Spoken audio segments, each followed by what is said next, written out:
Hay un pasaje del Evangelio que nunca le olvido y que siempre está en mi corazón y en mis labios. Es esa expresión del Señor: yo soy el camino, la verdad y la vida. Eso me lo he creído, y porque me lo he creído he dedicado mi vida a anunciar esto. No hay otro camino, otra verdad y otra vida más que la que entrega Jesucristo nuestro Señor. Y esto lo he querido vivir en mi vida personal y anunciar a todos los hombres, ¿no? Y todo lo que he hecho ha sido para esto. No he buscado otra cosa.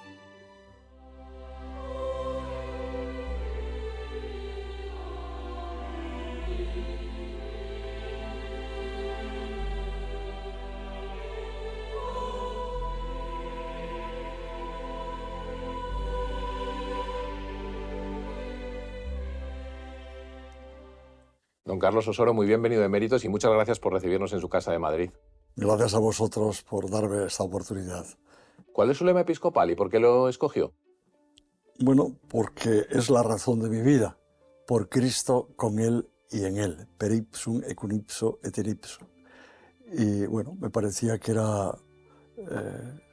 fue una cosa muy espontánea, ¿no? Es decir, lo elegí rápidamente, ¿no? Contémosle a los espectadores de 13 cómo son ustedes los cántabros. Yo creo que somos buena gente. Eh, Cantabria es una tierra acogedora, es una tierra donde la gente salió mucho de allí a otros lugares, ¿no? Madrid fue un lugar privilegiado para los cántabros, ¿no? De hecho, yo tengo tanto a mi padre como a mi madre, especialmente mi padre, estuvo aquí, estudió aquí en Madrid, estuvo aquí en Madrid, toda la juventud, ¿no? Y aquí se formó, en Madrid, ¿no?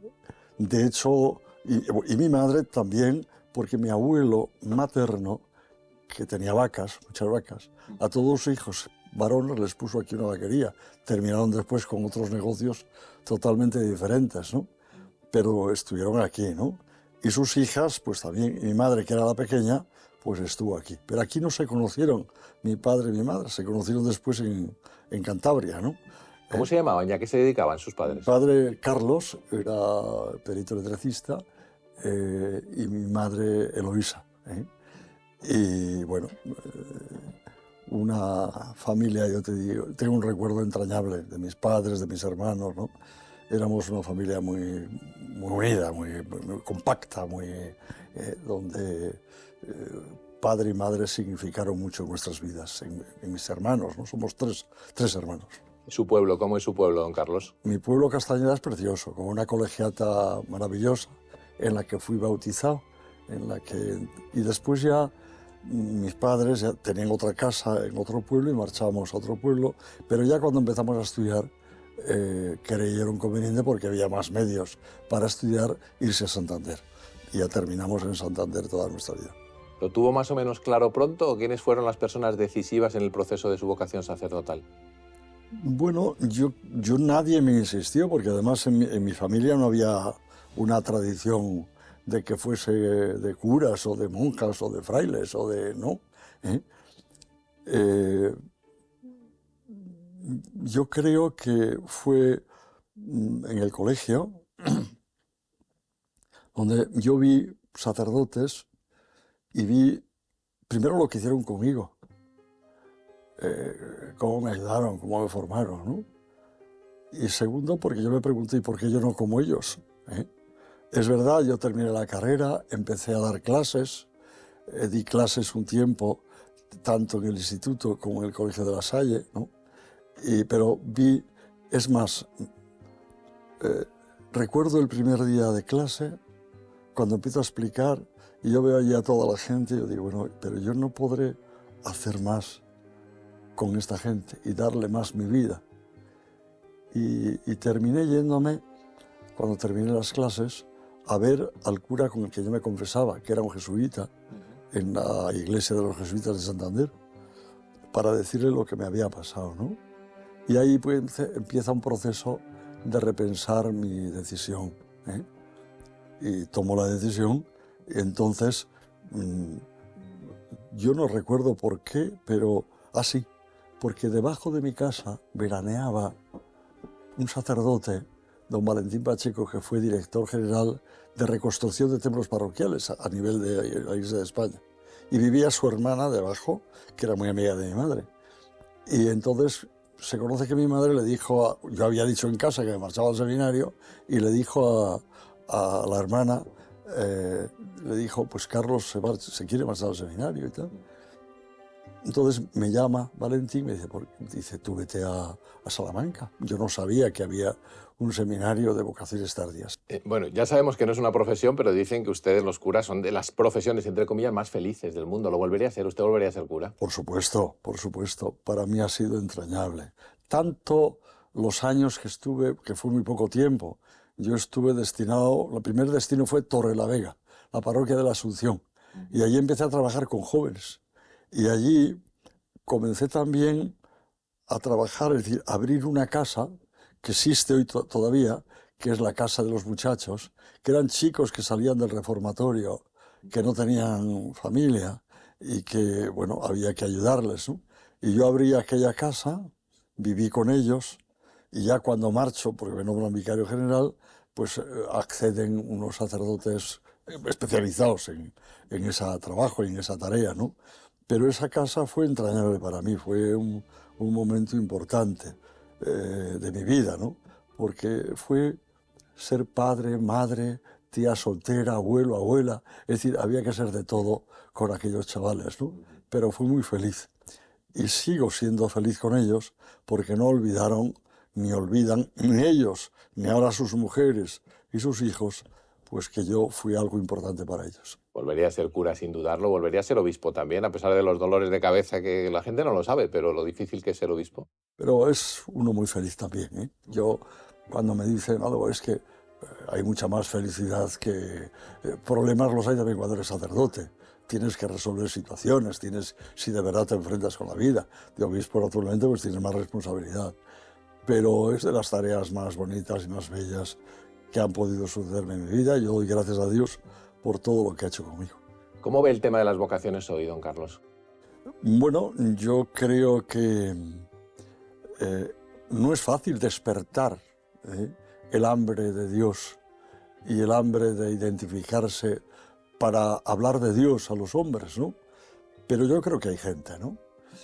Hay que proponérselo, ¿no? A mí me tocó abrir un seminario y llevaba 20 años cerrado, en Santander. ¿Un de Corbán? El de Corbán. Y un día, yo era vicario general, estábamos con el obispo, y le digo, no sé para qué nos reunimos si no hay nadie que nombrar. Era para principio de curso, ¿no? Si usted no abre el seminario, aquí no hay futuro. Pues ¿cómo lo abro? Tal, me dijo él. Total, que al cabo de una semana baja a mi despacho. Cuando bajaba era que me tenía que decir algo importante. Baja a mi despacho y me dice, mira, he dado muchas vueltas a lo que me dijiste. Este próximo curso se abre el seminario. Digo, fenomenal. Pero además tú vas a ser el rector del seminario. Bueno, pues dejo la vicaría, no. Cógete 2 sacerdotes más que te ayuden. Si no estás en el gobierno, no hay quien abra el seminario.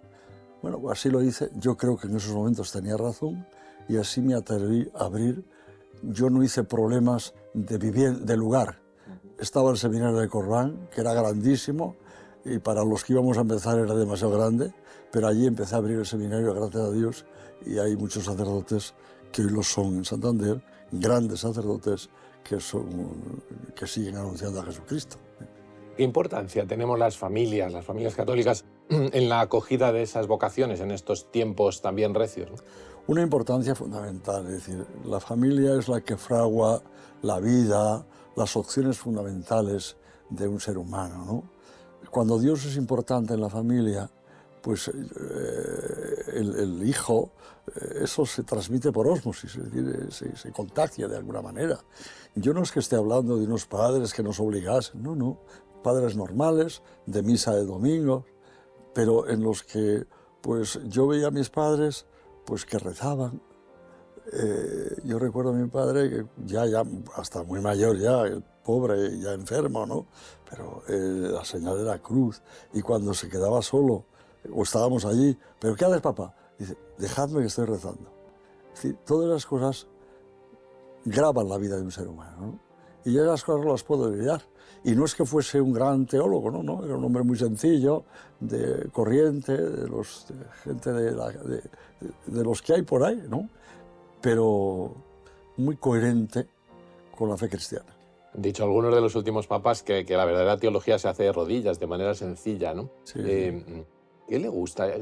De los jóvenes actuales, a muchos les vemos de rodillas, sorprendentemente. Hay mucha gente que se sorprende. ¿Qué le gusta a usted, don Carlos? Que le he visto hasta en conciertos de Hakuna, alguna que otra vez hemos coincidido. ¿Qué le gusta de este nuevo espíritu que está soplando en la Iglesia? A mí me gusta todo, porque mira, el joven es una esponja. Y una esponja, cuando se moja, bueno, es decir, o sea, es capaz de admitir. Así le pasa al joven, ¿no? Depende de quien tenga al lado. Mi vida de cura fue dedicarme. Yo llegué a Torlavega y en el país de los ciegos el tuerto es el rey, ¿verdad? Y se conoce que allí había mucho ciego. Yo era medio tuerto, ¿verdad? Pero empecé a trabajar con jóvenes. ¿Y dónde empecé a trabajar? Pues mira, en una zona de la parroquia que tenía una terraza grande, que había sido una pajarera, y ahí había pájaros. El cura anterior había tenido muchos pájaros. Y allí se quedó con la pajarera. Y de hecho en Torlavega todavía habrá gente que era de, vamos a la pajarera. La pajarera, pues todos los chavales, chicos y chicas, y aquello se llenó, vuelvo a decir, en el país de los ciegos, pues el que ve un poco, pues acierta, ¿no? Allí se llenó de jóvenes, ¿no? Ha estado muy cercano a algunas congregaciones que tienen como carisma fundacional la pastoral juvenil, por ejemplo, salesianos, ¿no? Sí, hombre. ¿Qué le debe usted a los salesianos? Todo, todo. Y a San Juan Bosco, más. Fueron entrañables para mí. Es decir, nunca les podré agradecer lo que me han dado. El espíritu de don Bosco ha sido fundamental en mi vida. Y yo agradezco mucho que ese espíritu me le hayan entregado y no se me haya olvidado a pesar de los años. ¿El espíritu de San Juan Bosco sigue vigente hoy? ¿No tiene cosas que decirnos al siglo XXI? Yo pienso que tiene muchísimas cosas que decir. Ese espíritu, es más, yo diría que es más necesario que nunca hablar a los jóvenes al corazón, como hablaba don Bosco. Y hablar a los jóvenes del corazón no teóricamente, sino en la vida, junto a ellos, ¿no? Aquello que tienen los salesianos, estar en el patio, estar en el patio con los chavales, ¿eh? Ese es un espíritu fundamental, estar con los jóvenes. Le tocó a usted una etapa de juventud rebelde, moderadamente rebelde, pero los años posconciliares en mi querida tierra salmantina, en Salamanca. ¿Qué recuerdos guarda de aquella época? Yo guardo unos recuerdos entrañables, ¿no? Yo había terminado la carrera, yo había estado dando clases en Santander ya 2 años, ¿no? En Salamanca tuvo grandes profesores, grandes nombres, ¿eh? Repasábamos sí, fuera de cámara que compartimos alguno, aunque con la diferencia de edad, yo ya en su jubilación, pero la generación de don Olegario. Sí, sí. Fue entrañable ese momento en Salamanca, ¿no? Salamanca, a mí me tocó también el momento del cambio, porque hubo una revuelta grande, ¿no? Y yo era delegado de curso, y estaba en el Consejo de Gobierno de la universidad, o sea que fueron momentos importantes, pero entrañables, ¿no? Y yo nunca agradeceré lo suficiente a los profesores de Salamanca que tuve, ¿no? Son los que han fragado de alguna forma mi visión, mi vida, mi manera de entender las cosas, ¿no? Nunca les agradeceré todo esto, ¿no? Salamanca para mí no es una palabra, ¿no? Es algo entrañable que está en mi corazón y está en mi vida. Fue usted muy amigo de María Teresa Dubac. Muchísimo. Que fue maestra para muchos de nosotros y visionaria en el campo de la comunicación en la Iglesia. María Teresa me quería a mí mucho, ¿no? Entre otras cosas porque iba mucho por el colegio, siendo rector del seminario de don José María Setién. Y bueno, sí me quería, es decir, tenía muchas charlas con ella. Vamos a hacer un repaso por su ministerio episcopal. ¿Recuerda cuando le dan el susto y cuando dice usted el sí de si quería ser obispo? Pues sí, sí. Era un día que llovía en Madrid a cántaros. Y me habían llamado que a las 11 de la mañana tenía que estar en la Nunciatura. Y yo dándole vueltas, digo, había yo hecho unos cursos de verano en el seminario que eran normales, pero a ver si es que han dicho algo del seminario y de los cursos donde había chicos y chicas. Y yo así fui temeroso a la nunciatura. Y sale el nuncio con un papel a recibirme y me dice, bueno, te voy a decir que el Santo Padre le nombra obispo de Orense. Y me da el papel. Yo, Orense me sonaba una cosa lejos, de lejos y tal, ¿no? Y fui tremendamente feliz de Orense. Yo nunca podré olvidar a los orensanos y a Galicia, ¿no? Porque fraguaron mi vida, ¿no? Me enseñaron a ser, a vivir, a tener entrañas de padre, ¿no? De pastor, ¿no? Todo eso lo aprendí con los gallegos. Vámonos a la Santina, que le enseñaron los asturianos en La Santina fue un privilegio. Yo puedo decirte que en los años que estuve en Oviedo, todas las semanas fui a la Santina.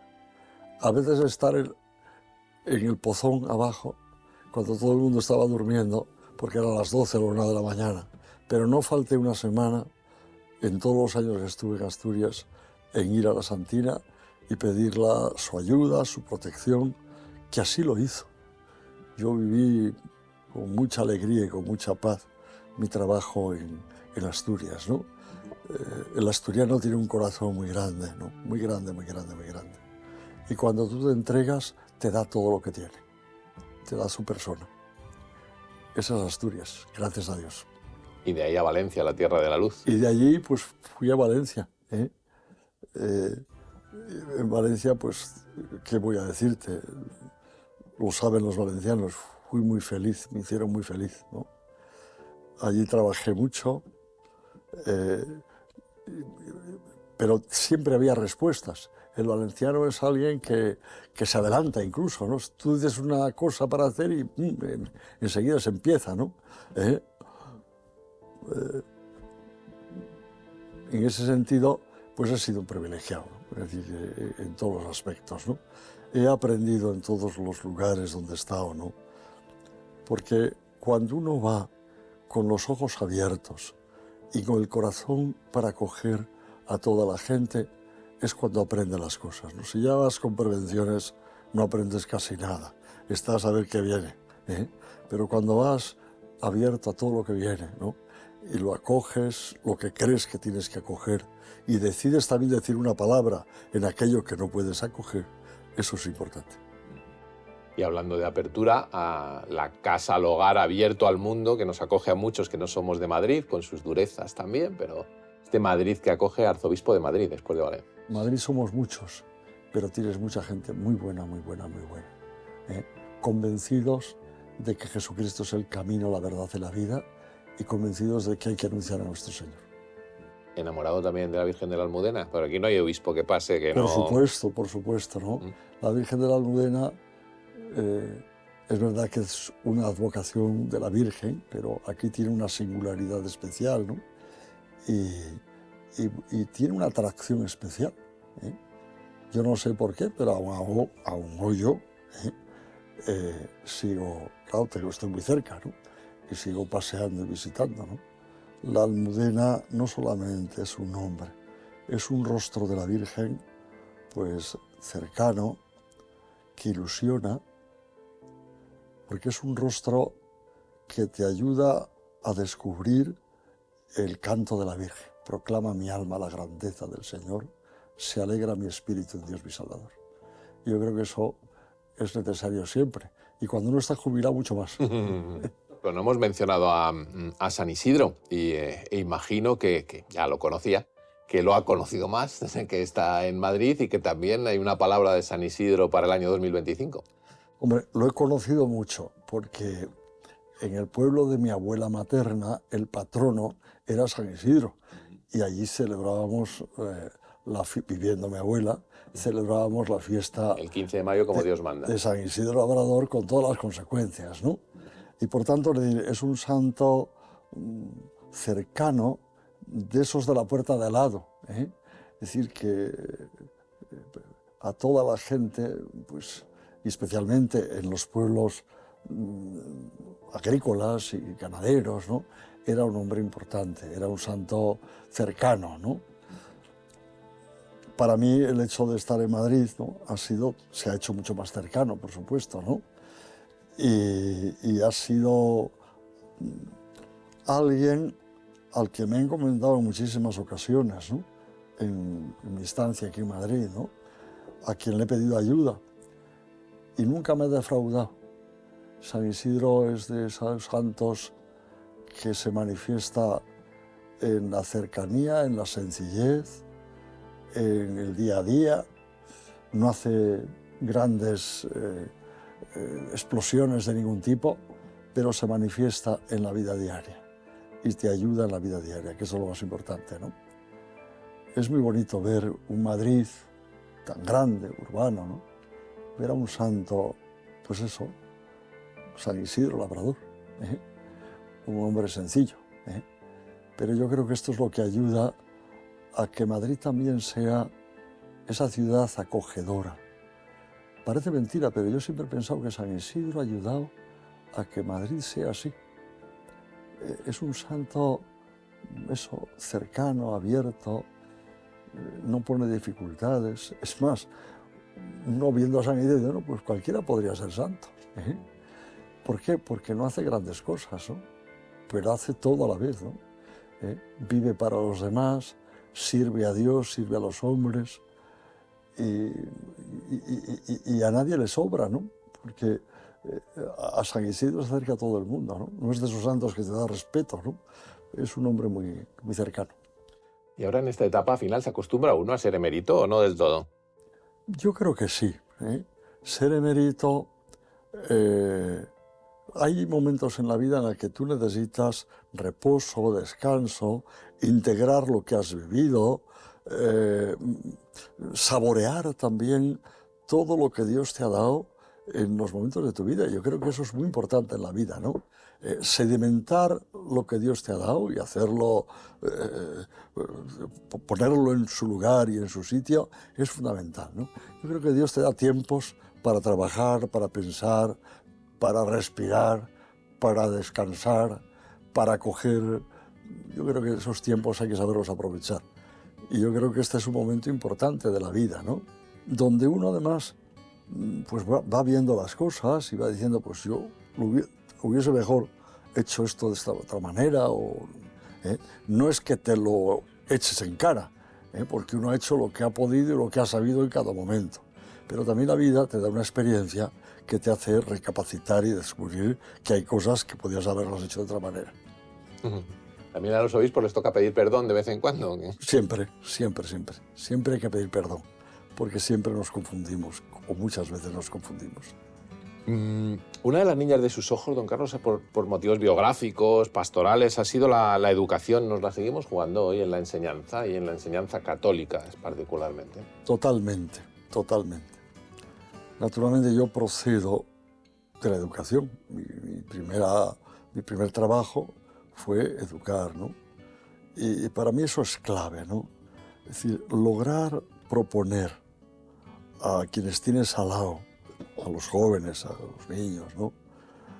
Hacerles ver una manera de entender la vida, que no es imponérsela, ¿no?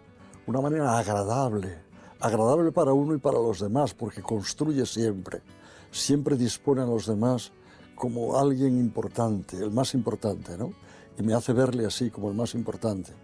Poner la vida así, ponerte tú a disposición de esa manera de entender la vida, tal y como la entendió nuestro Señor Jesucristo, me parece que es lo más grande que puede acontecer en la vida de uno y que puede suceder en ti para que tú propongas a los demás. Para mí, el ser educador, antes de ser cura, ha sido una gracia. ¿Cuál le parece el principal desafío hoy de la educación para un católico en un tiempo secularizado y de cierta secularización interna también dentro de la Iglesia? ¿Dónde nos la jugamos? ¿Dónde ve desafíos?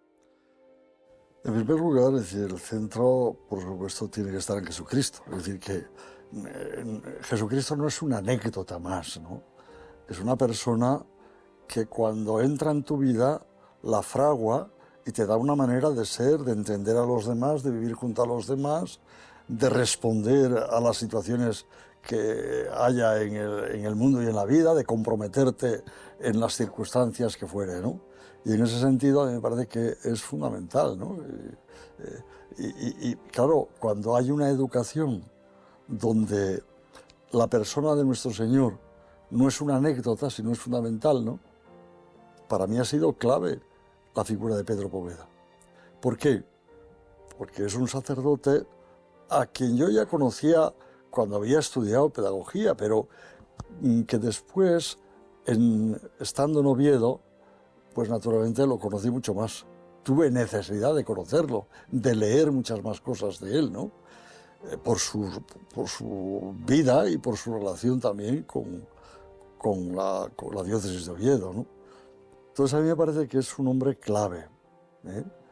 En todas las circunstancias, pero en este momento histórico donde educar es algo que tiene versiones muy distintas, ¿no?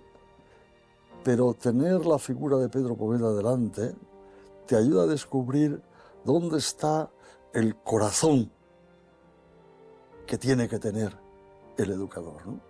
¿Dónde le tiene que tener? ¿Para qué? Para poder formular la existencia de una manera, la existencia humana, en la que el otro no es una anécdota. El otro es alguien fundamental, es tu hermano, al que tienes que cuidar, al que tienes que amar, al que tienes que querer, al que tienes que ayudar a que se construya, no a que desvanezca la vida, ¿no? ¿Y qué le preocupa de nuestro tiempo y particularmente de nuestra querida España en estos días? ¿Hay algo que le preocupe especialmente? Bueno, es decir, yo más que preocuparme, me ocupa el que los discípulos de Cristo, los cristianos, seamos capaces de ser testigos verdaderos en este mundo, ¿no? Que no sea una palabra la que nos... Soy católico, bueno, pues sí católico, pero eres un insaborío, ¿no? Es decir, no tiene sabor. O sea, ser hombres y mujeres que expresamos lo que somos, ¿no? Con nuestra manera de acoger a los demás, de entender a los demás, de servir a los demás y cuando hace falta de hablar también a los demás. Uno no tiene por qué ocultar que Dios es alguien importante en tu vida y que te configura la vida de una manera determinada y que te hace ser de una manera determinada. Y eso a veces no hace falta decirlo, pero hay momentos en que es necesario decirlo. Y ante las provocaciones, ¿qué hacemos? ¿Silencio, devolver bien por mal? Pues yo creo que el silencio no, pero es devolver bien por mal. Hay tiempos, es verdad que hay tiempos de silencio, pero hay tiempos también en los que a veces el hablar no son con palabras, sino con las acciones, con los gestos. Ese hablar es mucho más constructivo y edificante que decir muchas palabras y después no tienen contenido. Yo creo que tenemos que recordar algunas palabras que aparecen en la Sagrada Escritura, ¿no? Y en concreto para nosotros, un hombre que se desenvolvió en momentos muy diferentes, ¿no? Es San Pablo, ¿no? Y él nos recuerda que el amor es servicial, no se engríe, no es maleducado, no es egoísta, no lleva cuentas del mal, no se alegra de la injusticia, se goza con la verdad, disculpa sin límites, cree sin límites, aguanta sin límites y termina diciendo San Pablo, el amor no pasa nunca. Se trata del amor cristiano, se trata de Jesucristo mismo, porque el rostro del amor, el amor tiene un rostro y el rostro es Jesús. Y cuando nosotros queremos vivir o vivimos con ese rostro y lo acogemos en nuestra vida, o haremos figurines que nada tienen que ver con el rostro de nuestro Señor, ¿no? Y es bueno recordar estas palabras del apóstol. Es paciente, es servicial, no tiene envidia, no es maleducado, no es... Siempre es necesario, pero hoy más que nunca es necesario recordar estas palabras de Pablo que tanto, tanto, tanto nos dicen a nosotros. ¿Cómo se informa, don Carlos? ¿Prensa, radio, televisión, más tradicional? ¿Está con el pendiente en WhatsApp? No sé. Pues tengo de todo, ¿eh? Prensa, televisión, la radio, y bueno, es decir, estoy atento a todas las cosas que suceden. Nada de lo que sucede me es indiferente. Nada del humano. Nada, absolutamente nada. ¿Qué aficiones tiene? ¿Qué aficiones ha guardado? No sé qué le gusta, cultura, deporte. A mí me gusta mucho hablar con la gente, dialogar con la gente, pasear, ver a la gente, escuchar a la gente. Porque hoy hablamos mucho, pero a veces escuchamos muy poco. Todos, ¿eh? Dios te habla en el silencio también. Te habla. A veces tenemos demasiados ruidos en la vida, ¿no? Pero Dios nos habla, ¿no? Yo creo que esto es importante. Escuchar es de las tareas más bellas, más grandes, más importantes que tiene el ser humano. De hecho, esto lo aprendemos de Dios, ¿no? Jesús, en el camino de su vida, escuchó de todo, pero escuchó mucho. Y estaba atento a todo lo que sucedía. Y se daba cuenta de las situaciones de las personas y lo que necesitaban. Y se acercaba a cada persona de esa manera, ¿no? Yo creo que esta es una gran tarea que tenemos todos, ¿no? Y yo ahora que tengo más tiempo, pues tengo muchas más facilidades para hacerlo. ¿Y en un lugar como Madrid se puede hacer? ¿Se puede ir por la calle en medio de este ajetreo, de este ruido? ¿Se puede mirar y se puede conversar? ¿O nos tenemos que ir de ejercicios espirituales? No, se puede hablar y se puede conversar también. Y si vas, yo no sé si es que la gente te ve un poco despistado, pero a veces la gente te pregunta, ¿no? O se fía porque vas así y pregunta a ver, aunque sea para ver la calle en la que está o dónde está o lo que tiene que hacer, ¿no? Para mí escuchar ha sido algo muy importante en la vida. Insiste mucho el Papa Francisco en escuchar y en escuchar particularmente a los mayores. Qué gran tema el de la soledad, el de la soledad de los mayores. Y entiendo también que no es ajeno al sacerdote, ¿no? Que esta soledad, no solo interior, sino se puede dar también, ¿no? Sí. Pero yo creo que hay unas soledades que son necesarias, que hay que buscarlas, ¿no? Pero hay otras soledades que, es decir, que dependen de nosotros, ¿no? Es decir, yo tengo que estar con la gente. De retiro, de ejercicios, imagino que también de vez en cuando. ¿Cómo ve usted en realidad este boom de los retiros dentro de la espiritualidad? Unos métodos dentro de Iglesia Católica, pues como Emaús, EFETA, Proyecto de Amor Conyugal, estas novedades, ¿cómo las ve? Yo las veo muy bien porque en el fondo están respondiendo a las profundas necesidades que hoy tiene el ser humano. Y el ser humano tiene necesidad de interioridad, de responder a la vida desde lo más hondo de uno mismo, ¿no? Y yo creo que en la sociedad en la que estamos esto se manifiesta de una manera mucho más palpable y mucho más intensa, ¿no? Si tú vas por la calle, yo siempre, me acuerdo yo siendo rector del seminario, a veces con los chicos del seminario, les decía, no es que la gente nada, tú ponte ahí y te apuesto lo que quieras a que alguien viene a preguntarme algo. Y he hecho la prueba con algunos seminaristas de aquí, de ponerme en la calle. Y al cabo de un rato la gente venía, porque la gente se sigue fiando. Cuando te ve de cura se sigue fiando del sacerdote. ¿La gente se sigue fiando a pesar de la mala prensa, así en general, de los curas? Pues se sigue fiando. Puede haber mala prensa, ¿no? Pero también hay gente que sabe descubrir que aún no somos unos santos, ¿no? Pero somos gente que nunca enviamos a los demás por un terreno pedregoso o por una cuesta que no hay quien pare. El peor de nosotros envía siempre por caminos buenos, siempre. Hablando de santos, ¿algún santo favorito, además de San Juan Bosco? Hombre, San Ignacio de Loyola para mí tiene una importancia especial, ¿no? ¿Por qué? Ahí lo compartimos. Por los ejercicios espirituales, ¿no? Que para mí han sido siempre claves en mi vida, ¿no? Bueno, mi madre tuvo mucha relación con los jesuitas de Santander. Ella se confesaba con un jesuita y iba mucho por la iglesia de los jesuitas, ¿no? Y eso, quieras o no, te lo da, te lo transmite, te lo regala, ¿no? Te lo manifiesta en su vida, ¿no? Cuántas veces nos invitaba a ir con ella a los jesuitas, a la novena de la gracia, por ejemplo, o a tantas y tantas cosas que ella iba, ¿no? yo creo que eso lo heredaba también de mi abuela materna, mi abuela Dolores, ¿no? Una mujer que vivió en el pueblo, ¿no? Pero que sin embargo tuvo mucha relación con los jesuitas, ¿no? Y de hecho la casa de mi abuela era una casa donde se quedaban, cuando venían a predicar los jesuitas al pueblo, donde se quedaban en casa de mi abuela, ¿no? Que era una casa grande, había tenido muchos hijos y por tanto era muy grande la casa y allí caía todo hijo vecino, ¿no? En la tele nunca sabemos quién nos está viendo, pero imaginémonos que nos está viendo alguien que le suena hasta un poco raro lo de ejercicios espirituales o retiro. ¿Por qué debería hacerlo? ¿Por qué debería alguien que nos esté viendo y no lo haya hecho Porque retirarse? Solo Dios hace entrar en la profundidad de uno mismo. Y todos necesitamos entrar en el hondón, que decía Olegario siempre, en el hondón de nuestra vida, ¿no?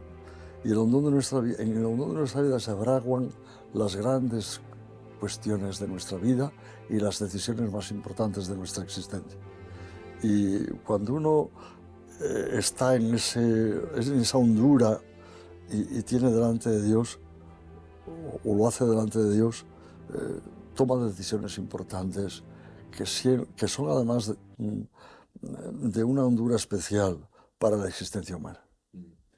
2025, jubileo de la esperanza. ¿Cómo le contamos a alguien que nos esté viendo qué es la esperanza cristiana? Que intuimos que es algo más que esperar a que llegue el fin de semana, ¿no? Sí, la esperanza cristiana es saber que Dios está a tu lado, que Dios ha venido a este mundo a acompañarnos, que Jesucristo no es un ausente, sino que es un presente real en tu vida, que te acompaña y que las preguntas más importantes de tu existencia te las responde Él. ¿Para quiénes somos? ¿Para qué estamos? ¿Para qué vivimos? ¿Para quién vivimos? ¿Cómo nuestra relación con los demás? ¿Cómo construimos algo en esta tierra y en este mundo que fragua existencias hondas, profundas, que animen siempre a dar vida y a vivir, ¿no? Yo creo que esto es especialmente importante y esto lo da nuestro Señor Jesucristo, lo da la fe cristiana, y no es algo que yo diga, sino que yo he encontrado mucha gente, digo mucha porque se la he encontrado, que cuando han descubierto a nuestro Señor Jesucristo no lo han cambiado después por nada, porque les ha dado el sentido profundo a su vida. ¿Y cómo sostener esa esperanza cuando llegan las dificultades serias? Nos ve mucha gente mayor, nos ve gente enferma, que ve la retransmisión de la Eucaristía a través de 13 Televisión. ¿Cómo sostenerla? ¿Qué palabra decirles a aquellos que atraviesan por momentos de verdadera dificultad? Hay unas palabras del Evangelio que a mí siempre me ayudan. Son palabras del Señor. Yo soy el camino, la verdad y la vida. Y hay momentos en la existencia humana que uno está desarmado, hasta se queda sin salud, ¿no? Pero es bueno recordar esto, que el camino, la verdad y la vida tiene un nombre, tiene un rostro, tiene una manera de acogernos en la vida, ¿no?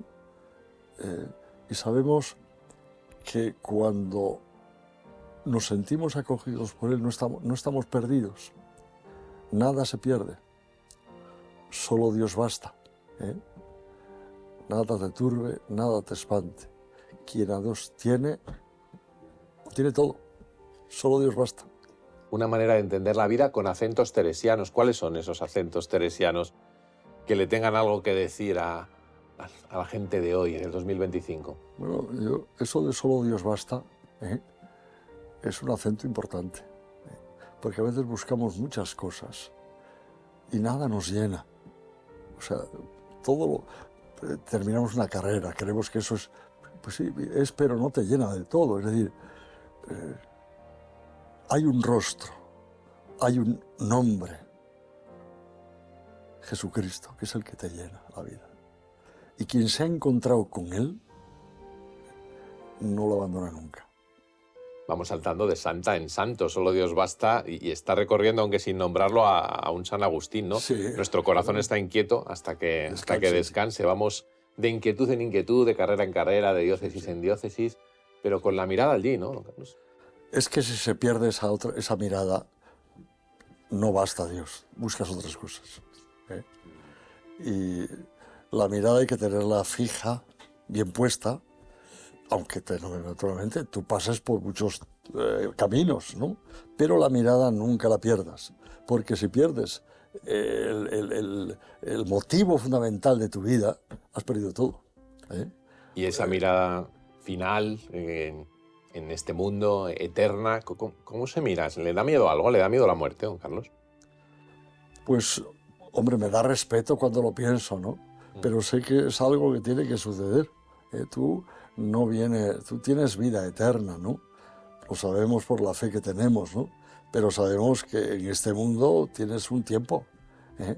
Y un tiempo que no lo marcas tú, te lo marca Dios, ¿eh? Y sabiendo eso, pues claro está, no pierdes la conciencia de que es bueno estar en manos de Dios. Y a la gente que además de respeto le tenga un poco de miedo a la muerte y que nos esté viendo, quizás bajito en el termómetro de la esperanza, ¿qué les decimos? Que estar en manos de Dios no es una teoría. A veces decimos, estamos en manos de Dios, estamos en la vida siempre, porque la muerte es vida también. ¿Eh? Es una manera, los cristianos sabemos que es una manera de vivir en plenitud. Mientras estamos en este mundo, padecemos, vivimos circunstancias diversas, ¿no? La plenitud de la vida es que hemos salido de las manos de Dios y volvemos a las manos de Dios. Y esto no es una teoría, sino tiene que ser una convicción de esas profundas que tienen que existir en nuestra vida y que han existido todos los santos que conocemos, o con los que hemos tenido alguna relación especial, ¿verdad? Sabemos que para ellos ha sido esto fundamental. ¿Por qué no va a ser fundamental para nosotros, aunque a lo mejor seamos menos santos, ¿no? Imagine que tiene el privilegio de despedirse, como a esos, en fin, la comparación no me la tome mal, como a esos políticos que les dan el minuto de oro, que venga, el último minuto que tiene para contar lo esencial. ¿Qué les contamos? Que Dios no es alguien que uno puede tener al lado como si tuviese un vaso, ¿verdad? ¿No? Sino es alguien fundamental. Da una manera de vivir, de sentir, de aproximarnos a los demás, de descubrir que la vida no está en nosotros, está en Él, y que la vida plena nos la regala Él. Esto es fundamental en nuestra vida, ¿no? Y que creer en Dios no es una cosita más de las muchas que tenemos en la vida, ¿no? Es la que da sentido profundo a nuestra existencia, ¿no? Yo, sin Dios, ¿qué sería? Hablo de mí. ¿Qué sería yo sin el Señor? No soy nadie. No sé para qué estoy, ni para qué vivo, ni para qué existo, ni para qué tengo relación con los demás, ni cómo tengo que tener relación, cómo ha de ser mi relación con los demás. Solo Dios basta. Don Carlos, muchas gracias por habernos abierto la puerta de su casa y por habérsela abierto especialmente eméritos a todos los miles de personas que nos ven en 13 Televisión. Muchas gracias a vosotros por poder establecer este diálogo, que lo hago con todo cariño y con la misma ilusión que abrí el diálogo el día que me nombraron obispo. Vinieron a hacer una entrevista, ¿no? Eran unos momentos en los que empezaba a vivir y a estar junto a los demás, ¿no? Estos momentos, otros distintos, pero no menos importantes, porque son momentos decisivos en la existencia de una persona. La apertura, el cierre, pero nos gusta decir que puntos suspensivos, que deje la puerta abierta por si nos da por volver algún día. Cuando queráis, está abierta la puerta siempre. Esta casa siempre está abierta.